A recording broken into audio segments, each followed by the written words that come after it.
हमारे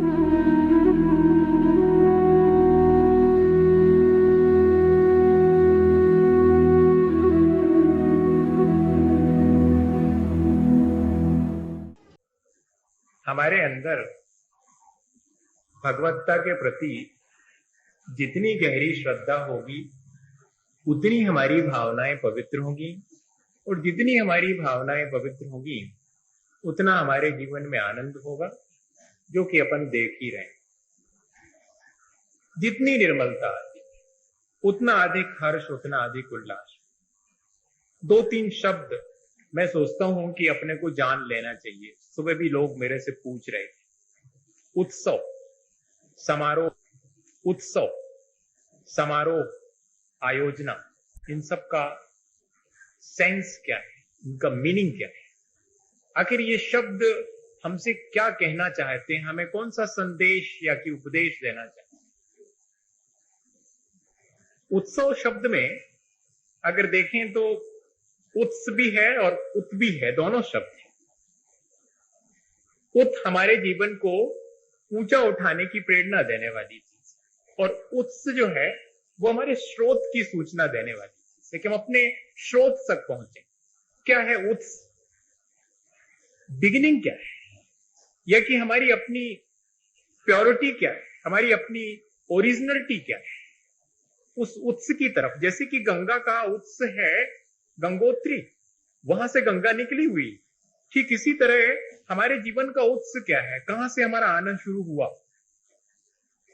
इस चीज की जो हमें जानकारी देता है या कि हमें ऊंचाइयां देता है, वो उत्सव कहलाता है। हमारे सारे उत्सव हमारे जीवन को एक ऊंचाई देने के लिए और हमें अपने जीवन की वास्तविकता को जानने के लिए होते हैं, शायद इसीलिए उनको उत्सव कहते हैं। समारोह बड़ा स्पष्ट है, बहुत समीचीन रूप से जब हम आरोहण करते हैं, आरोहण ऊंचाइयों को छूने का अर्थ है, अवरोह नीचे जाने का अर्थ में, इसलिए समारोह भी बहुत सम्यक प्रकार से अपने आत्मा में ऊंचे उठने के लिए किए जाने वाली कोई प्रक्रिया है समारोह।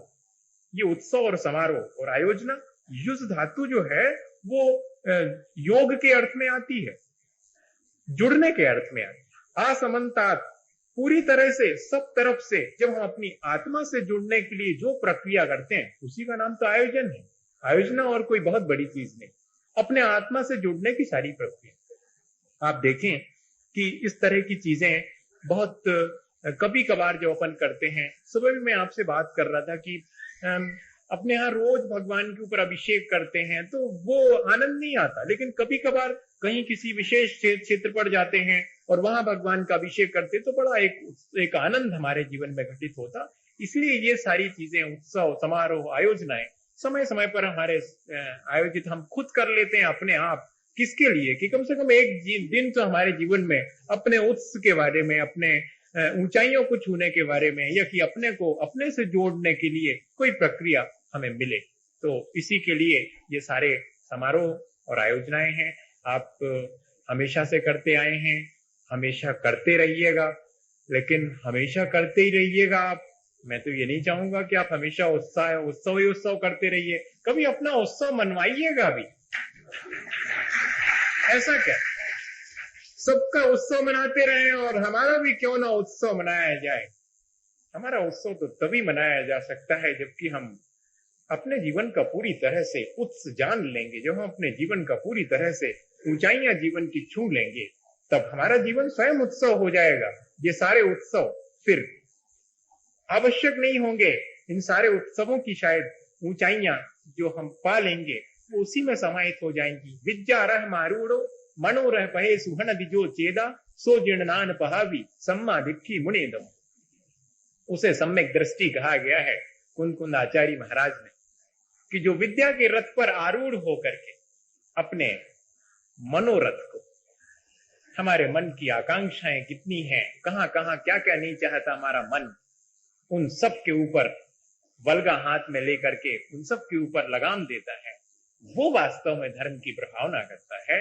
पंचेंद्रिय और मन को जीत लेना किसके माध्यम से? पन्नाए प्रज्ञा के द्वारा। जिस प्रज्ञा के द्वारा पाप में प्रवृत्त होते हैं उसी प्रज्ञा के द्वारा धर्म में भी प्रवृत्त हुआ जा सकता है। इसलिए ये सब चीजें हमारे अंदर उस विद्या को, उस प्रज्ञा को, उस ज्ञान को जागृत करने वाली हैं, जिनके द्वारा कि हम अपने को, मन और इंद्रियों को जीत करके और अपने आत्मा का कल्याण कर सकें।